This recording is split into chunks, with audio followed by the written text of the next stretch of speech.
வீட்டுக்காரு எவ்வளோ புத்திசாலித்தனமாக பண்ணிகிட்ருக்காரு பாருங்க. என்னங்க பண்ணிகிட்ருக்கீங்க? மீன் க்ளீன் பண்ணிட்டு இருக்காங்க. நெத்திலி மீனை வாங்கிட்டு வந்துட்டேன். நெத்திலி மீனா? அது ஒரு பெரிய மீன் இருக்குது, அது என்ன தெரியலையே உங்கள் கண்ணுக்கு? அது தெரியுது, இருந்தாலும் இதுதானே க்ளீன் பண்ணுறது கஷ்டமாக இருக்குது. உங்கள் புத்திசாலித்தனத்தை ஆடியன்ஸுக்கு காட்டுறேன்.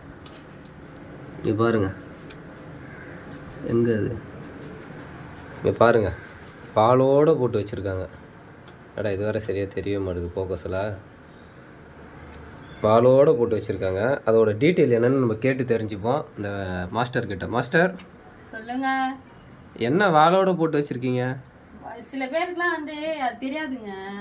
என்னோட மூளைக்கு மட்டும் தான் இது போட்டால் நல்லா இருக்கும் அப்படின்னு எனக்கு தெரியும். அப்படியா? உங்கள் மூளைக்கு நீங்கள் மட்டும் சாப்பிட்டா பரவாயில்ல, நாங்களும் சாப்பிட்ணும்ல. ஓகேவா?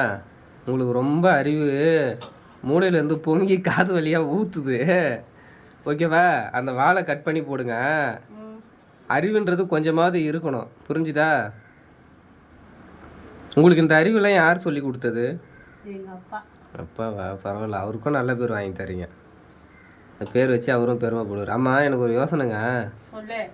உங்களை இந்த மாதிரி திட்டிக்கிட்டு எதனா ஒரு குறை சொல்லிக்கிட்டே வீடியோ பிடிக்கிறேன்னு உங்களுக்கு மனசு கஷ்டமா இல்லை? எனக்குலாம் கஷ்டமே இல்லைங்க. இன்னைக்கு ஒன்றுமே தெரியாதவங்க தான் நாளைக்கு உலகத்துக்கே அட்வைஸ் பண்ணுவாங்கங்க. ஆமாம், அதேமாரி தான் உங்கள் லேடிஸ்க்கு எல்லாருக்குமே சொல்கிறேன், எல்லா பெண்களுக்கும் தான் சொல்கிறேன். கணவர் திட்டுறாரேன்னு சொல்லிட்டு போய் மனம் உடஞ்சி உட்காராதீங்க. அவங்க வந்து நம்ம கிட்ட அட்வைஸ் கேட்குற நாள் வரும், அன்னைக்கு நம்ம அட்வைஸ் கொடுத்துக்கலாம். ஸோ ஸ்வீட்டுங்க.